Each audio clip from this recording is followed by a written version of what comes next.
perbezaan kerata rentas di situ. Jadi bila ada perbezaan kerata rentas di situ, dalam fikiran kita akan berlaku, ada tempat yang akan berlaku penumpuan tegasan. So di sini, jadi sebelum menjawab pun kita dah boleh identify titik ini mengalami penumpuan tegasan, sebab berlakunya ketidakpelajaran geometri di situ. Okey, di kedudukan titik A ni adalah kedudukan di mana bearing diletakkan.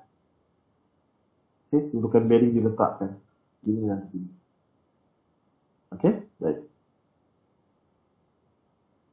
The rotating shaft shown in the above figure is machined from AISI 1020 hot rolled steel. So machine, this is the surface finishing. Okay, surface finishing.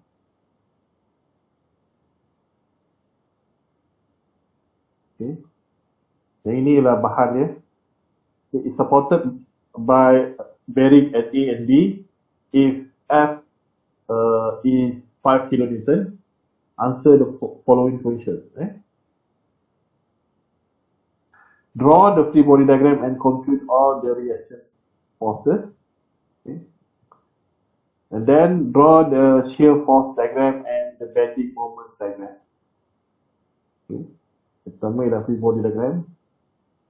Calculate semua daya tindak balas. Dalam kes ini di bearing lah, di A dan di B. So this is 2D problem. 2D problem. Sebab load bertindak tu hanya di dalam satah katalah this is X, this is Y. So dia hanya berada dalam satah XY. So ini adalah masalah dua dimensi. Okay. So draw the shear force diagram, bending moment diagram. Determine the most critical point and compute the corresponding stress. Okay, so daripada soalan 2 ini, membantu awak untuk menjawab soalan 3 untuk menentukan most critical point. Okay.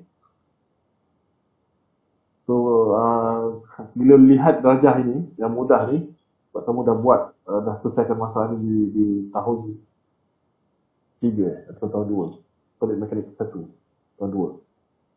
Okay. So ada load di sini. Jadi lakaran shear force diagram tu secara umumnya awak dah boleh, sebab dia simple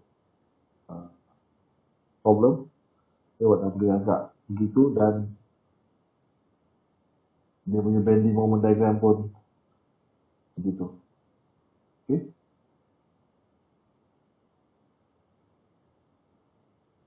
Okay. So di A and B. So this is moment maximum berlaku di situ. So this is X. This is X. This is shear force. And then this is bending moment. Bending moment. Baik. So determine the most critical point. So kalau kita lihat permasalahan kita ini, nampak kelihatan seolah-olah berlaku critical itu di titik A, B, C, C. So A, B, C. So macam seolah-olah di C. Jadi perlu ingat ada berlaku perbezaan kerata rentas ini. Kita balik semula kepada formula tegasan MY bagi dengan I. Okey, so kita di sini ada I 1 dan sebelah sini pun ada I 2. Okey, so di sini pun ada Y 1, ini pun ada Y 2. Sebab perbezaan geometri. Jadi I dekat sini lebih kecil, I 1 lebih kecil berbanding dengan I2. Jadi bahagian bawah ni lebih kecil. Jadi kemungkinan stres di bahagian ini lebih tinggi berbanding sebelah sini. Jadi kita perlu siasat dengan lebih teliti. Okay. So daripada soalan 3 ini, di peringkat awal awak sepatutnya dah dapat idea ini dalam fikiran awak. Okay. Dan awak tahu bahawa tidak semestinya momen maksimum akan memberikan kedudukan titik yang paling kritikal dalam kes ini kerana berlaku ketidakpelajaran geometri. Dan di sini kemungkinan akan berlaku penumpuan pegasan juga. So, soalan yang keempat, draw the fluctuation stress and compute the alternating stress and mean stress component. So, lakarkan tegasan, bentuk tegasan ulang alik, kemudian considerkan sigma A, what is sigma A, and sigma N. Before taking the stress concentration effect, meaning that you need to calculate what is sigma O dan sigma NO. Yang belum lagi kita ambil kesan tumpuan tegasan. So, sebenarnya determine the ultimate tensile strength and yield strength. So, SU and SY. Ini tengok jadual dia. Dua markah. Kalau tak dapat jawab yang atas, jadi dapat ini, tengok dari belakang dah dapat satu markah. Sini, satu markah. Ini pun satu markah. Ini simple, jangan tak jawab langsung. Determine the stress concentration factor. So, KF dan juga Q. KF and KF. Kita ada load lain tak? Tidak. Oh, tidak ada. Tak ada. Hanyalah beban F. So beban F ni dalam masalah ni menyebabkan syaf ni mengalami lenturan. Dia akan mengalami lenturan. Jadi dalam fikiran tu boleh bayangkan bentuk lenturan tu melengkung gitu. So kalau shaft ini disebut sebagai rotating shaft. Jadi maksudnya dia berputar. Dia berputar. Jadi keadaan dia lebih kurang sama seperti masalah ujian lesu, rotating beam dalam ujian RR4. Di mana kalau kita ambil satu titik di sini, titik itu bergerak ke sini, bergerak ke bawah, bergerak ke belakang dan balik ke tempat asal. So profilnya adalah seperti ini. Kita dah beragak lah. T melawan sigma.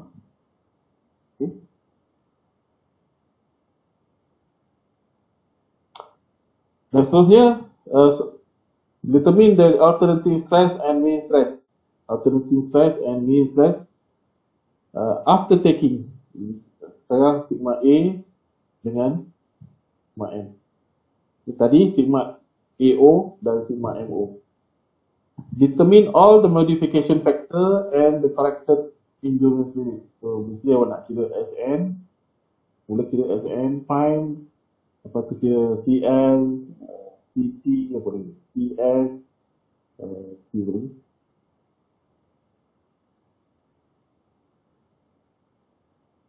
So, ibu lagi CT, ibu. CS surface, CL loading. CG lagi satu ialah CR, CR, durability factor. 7 markah kat ni. Ini boleh ditentukan dengan mudah.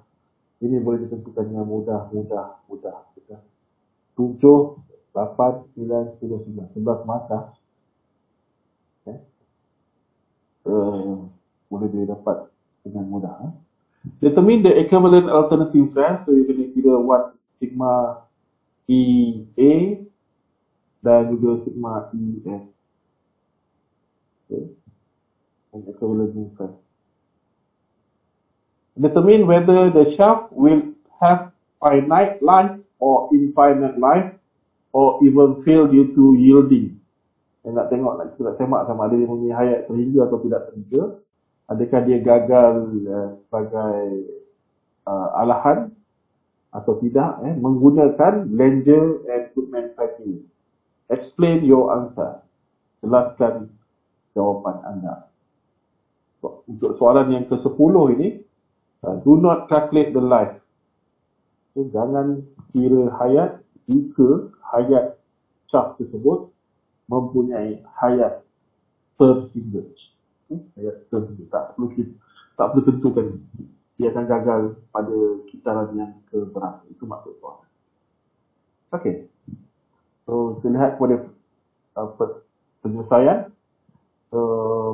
Untuk masalah seperti ini, sebenarnya di jadual belakang buku dah memberi formula untuk mengira apakah tidak balas di hujung A dan juga di B. Dia tak perlu susah payah nak menggunakan kesamaan summation of moment and summation of forces. Jadi dapat ini.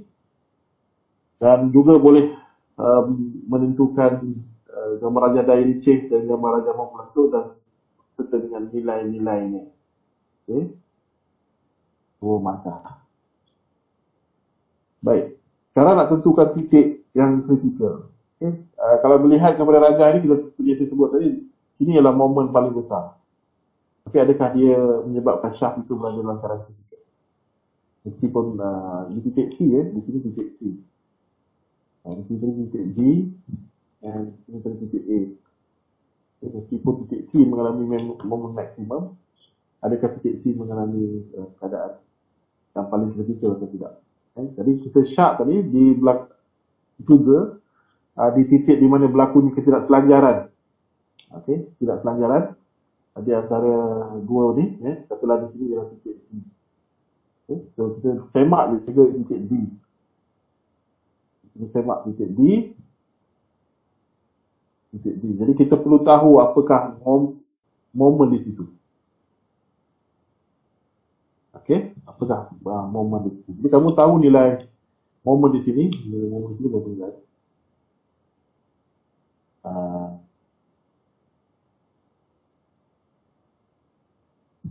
56850. Newton millimeter.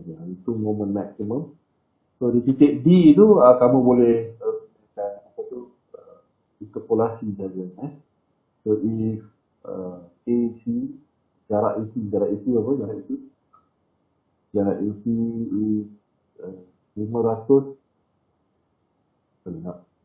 Jarak AC is 180.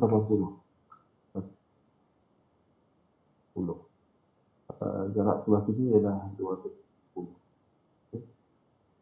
Di sini ialah 20. Dan di sini adalah dot ini 105 tolak 20 jadi 145. 155.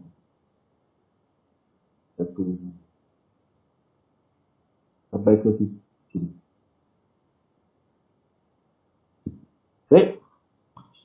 Baik. Sampai ke sini. Total length tu apa? Total length dia ialah 490. Tolak dengan 155. Kita dapat apa? 5 1 3.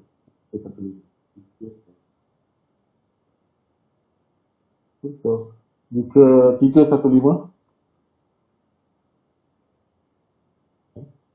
315 awak akan dapat 56850. So kalau D tu pula D 180. So kalau 180 dapat berapa? Ini boleh kirim dan tu pun boleh, ataupun dia nak kirim menggunakan seperti ini pun boleh. AY dah. Okey.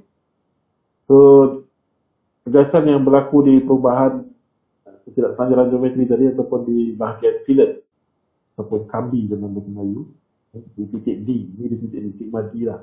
Sigma D titik D 83.15. Manakala tegasan di titik C, tegasan di titik C di mana berlakunya tegasan momen paling besar, momen maksimum tadi ataupun momen peak 46.746.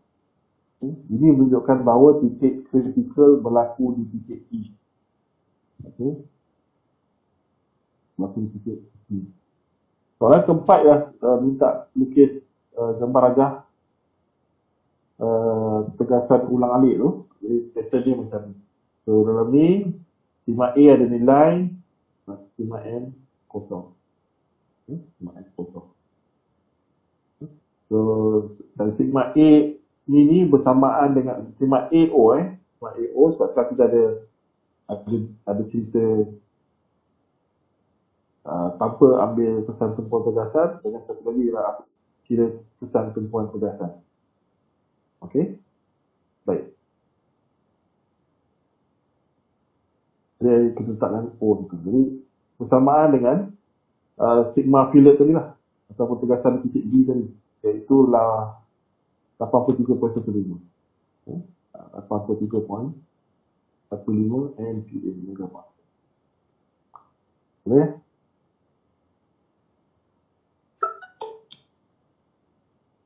Boleh?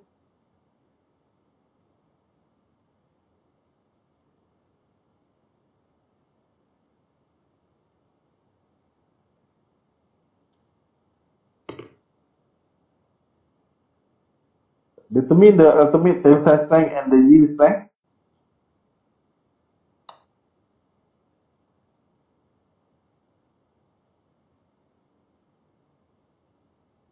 Ini daripada jadual di belakang buku. SU 455 megapascal, SY 290 megapascal. Dua masa.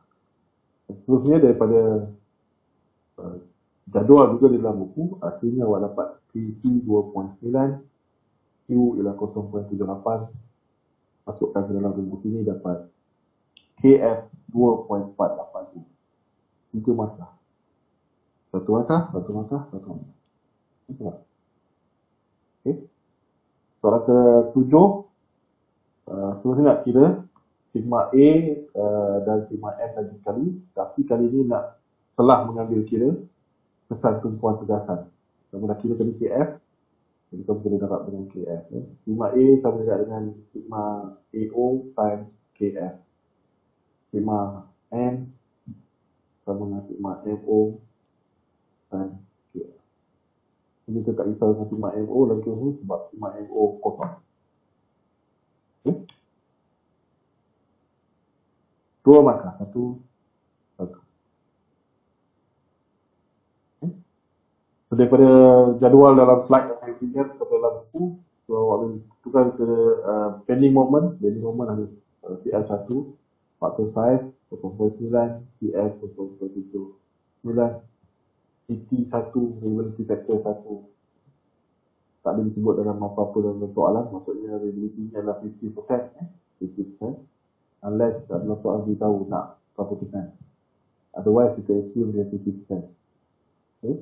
Normal lah, normal reliability. So SM5 0.5 SPT ni tadi kita tentukan tadi.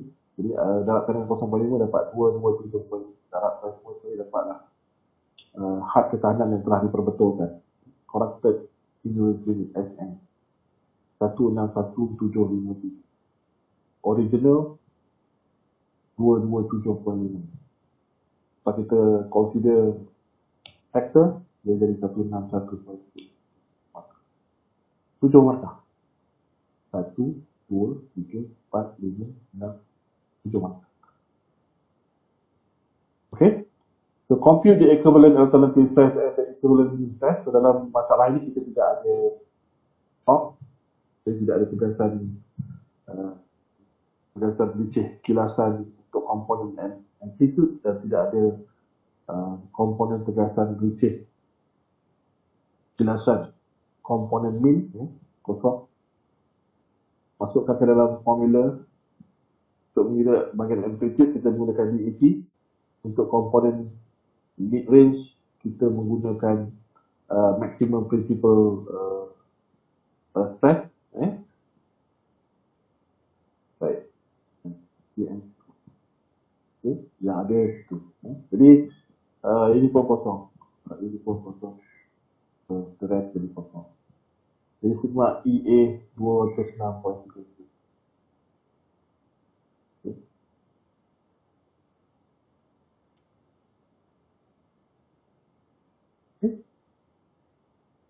So, terusnya kita kira faktor keselamatan Langer dan Goodman. So, Langer itu adalah formula, okay. N Langer 1.409, jadi Z dia masih lagi ada sifat elastik. So, kalau dalam rajah tu this is SY, this is SY, this is sigma EN, this is sigma what? Sigma EA. So dia berada di sini lah. Dia berada di somewhere di bawah. Dengan ini kita tahu dia berada di bawah. Okay, bawah yang terjadi ni. Okay. Kenapa saya mark di sini? Sebab komponen sigma EN tu kosong.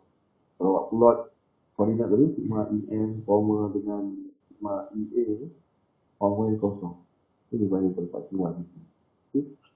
So, Goodman 0.784. So dia fail. So kalau kita buat graf, sini lah S. Ini sepatutnya dengan nilai ini kita dah boleh agak dia berada di mana. So basically dia dah fail. Dia dah fail sebagai resu. Tetapi masih lagi mempunyai sifat elastik. Therefore the shaft is related to have finite life. Ini hayat terhingga saja. Ini hayat tidak sebab dia dah gagal. Okay. Based on the Goodman theory and still not yielding based on the Langer theory. Itu markah. Total markah alpha. So, tapi selalu 35 markah 35%. Jadi apa yang jadi ialah markah X per 40 kali dengan 35%. Okay. X adalah markah yang saya dapat. So, untuk soalan ini dapat 40 markah per 40 kali dengan G. Soalan ini dipunjuk dalam 35%. Baik. Ada apa-apa pertanyaan yang tak jelas?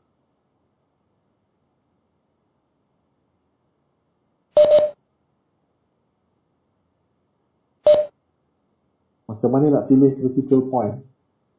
Okey. Seperti yang saya jelaskan tadi dalam masalah awal ni. Okay. Masalah ini yang contohnya.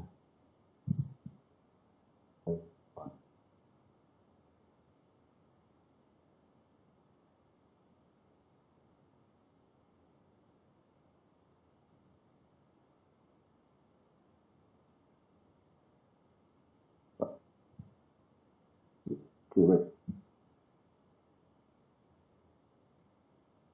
Daripada shaft ini, saya sebut tadi, okay, berlakunya ketidakselanjaran geometri. Dia mempunyai perbezaan kerata rentas. Masuk ketidakselanjaran geometri bermaksud kita mempunyai perbezaan geometri di bahagian ini dengan bahagian ini. Dia berlaku perbezaan geometri. Jadi kita dah belajar konsep bila berlaku perbezaan geometri di bahagian di mana dia start mula berjumpa tu akan selalunya berlaku penumpuan tugasan di titik ni lah. Jadi di sini adalah titik tumpuan tegasan. Titik tumpuan tegasan.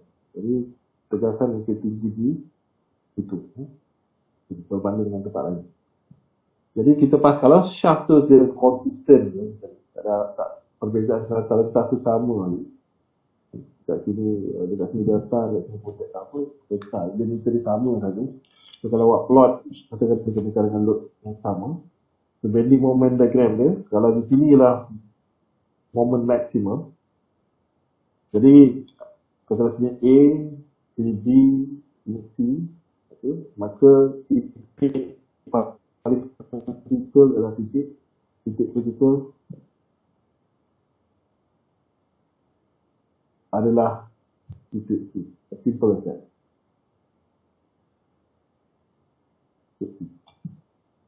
Okay. Sigma M Y bagi dengan I. So untuk sepanjang ini, untuk sepanjang kerata rentas ni, Y dia sama, I dia sama. Dari sini sampai sini. Okay. Jadi yang bergantung kepada perubahan tegasan hanyalah M. Hanya M semata-mata. Jadi di mana M yang paling besar, maka di situlah tegasan yang paling besar. Jadi di sini tegasan paling besar, maka di sini dah titik yang paling kritikal. Tetapi dalam hal soalan ini, berlaku perbezaan serata rentas di antara kawasan ini dengan kawasan ini. Jadi kita kena semak stres di kawasan ini. Sesyak dekat sini boleh jadi besar. Okay, sebab daripada tegasan, sigma Y bagi dengan I, kalau bawah ni rendah, yang ini boleh jadi tinggi. Okey? Boleh faham? 4 bahagi dengan 2 dengan 4 bahagi dengan 1. Jadi makin kecil sini, maka outputnya besar dari 2. As simple as that. Okay? Jadi, itu yang menjadi sebab bila kita dah lukis gambar rajah ini tadi, kita siasat di titik D. Di sini titik C tadi, di sini titik D, di sini titik A. Kita kena siasat di titik D. Di sini, momen ni berapa nilai dia. Sebab kita nak kira M di sini berapa, MD, MC. Okay, MC kita dah tahu lah, MC is paling besar. MD kita tak tahu. Kita kena kira. Okay, kita kena kira. Dengan cara kata kat sini, kalau kita tahu berapa force kat sini, basically is P, D, L, tapi G bagikan L jarak daripada sini ke sini. Titik A, tu jarak kat saya. Okay, dia dapatlah MD tu berapa. Okay, MD berapa. Okay, dan seterusnya ialah, kita tidak boleh bergantung pada momen, kita nak kira sigma. Okay, kita kena kira sigma. Sigma di T dan sigma di D. Dan kamu kena compare.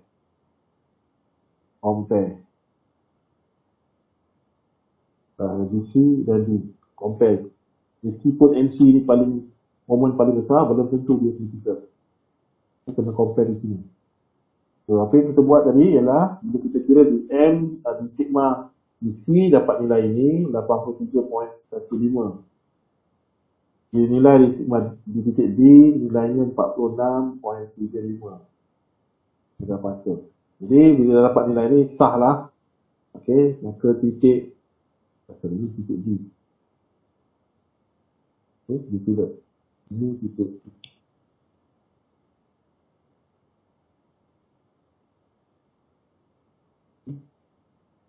Ini yang titik C. Okay. Sebab apa titik C? Sebab C dah tempat berlakunya maksimum tadi. Peak ni maksudnya maksimum lah. Paling tinggi sekali ni, peak. Paling tinggi. Puncak. Okay.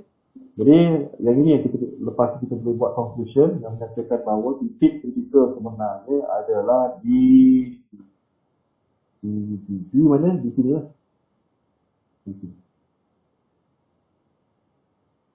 Pada boleh lah. Kita budak susah pasal lah. Okay.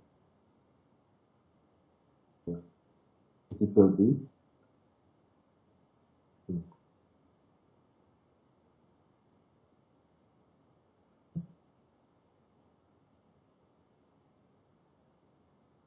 Itulah, di situlah lokasi kritikal.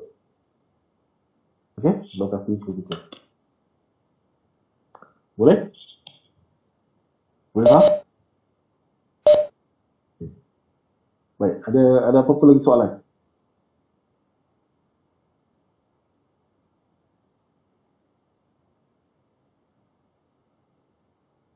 Saya nak ambil kedatangan.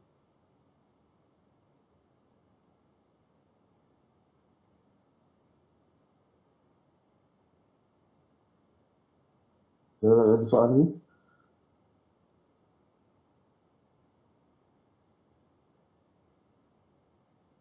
Doktor. Ya, saya. Topik test 1, apa yang keluar untuk test 1? Okey.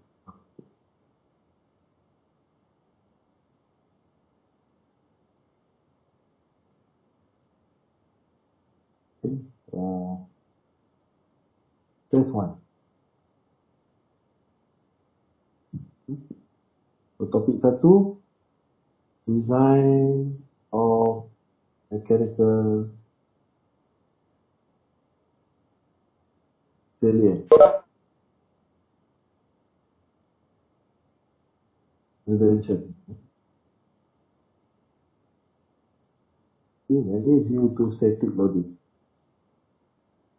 Static loading. Soalan kedua ialah yang kita bincangkan tadi. Design of mechanical failure prevention due to cyclic loading.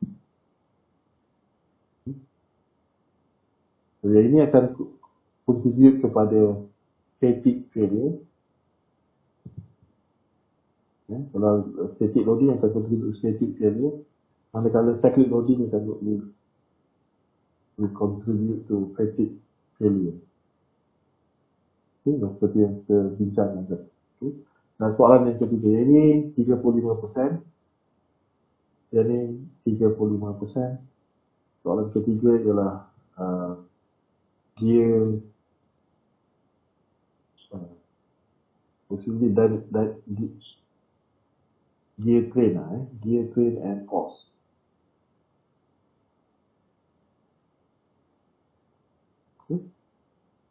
Rangkaian gear dan force dan daya-daya terlibat. Ini sumbangannya ialah 30% pada ujian.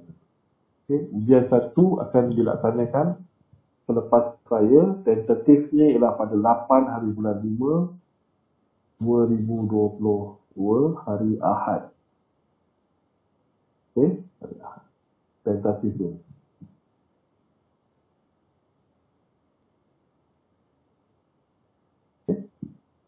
Thank you, Doktor. Baik. Ada apa-apa soalan lagi?